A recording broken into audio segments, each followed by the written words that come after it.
Ủa mua mình hết à? Trong cái đá cha nha nè. Nè. Cô buông không? Cô màu. Cô luôn. À, bôi cho trong cái đá luôn cho mày ơi. À. Wow, cái đá lắm.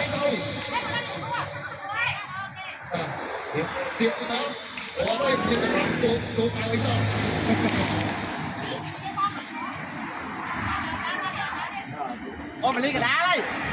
Đá.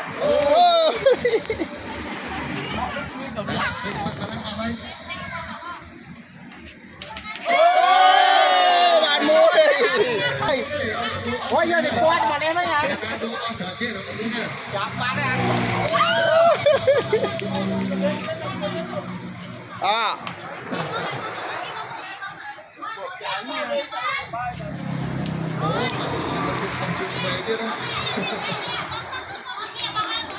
Bấm á trai bấm á. À ở đây bấm á. À mỗi tí. À bấm á.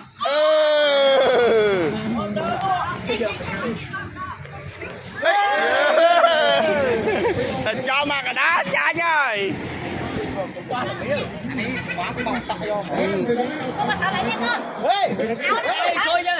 Lại đây đặt cục cho mà đi cha như nó vậy nè hỏi á.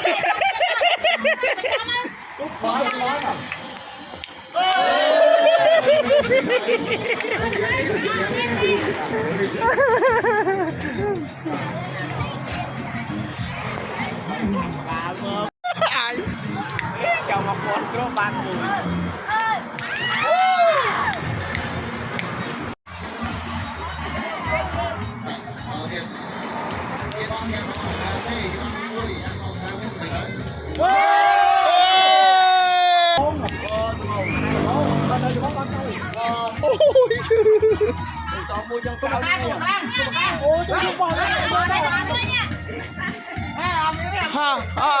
Barang sampai.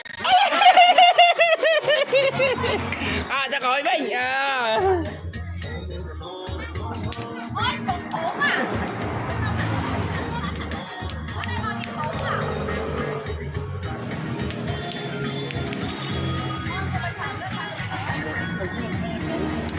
ôi da, bố thằng hai một cái vậy. Tay yêu mày không? Tay yêu mày.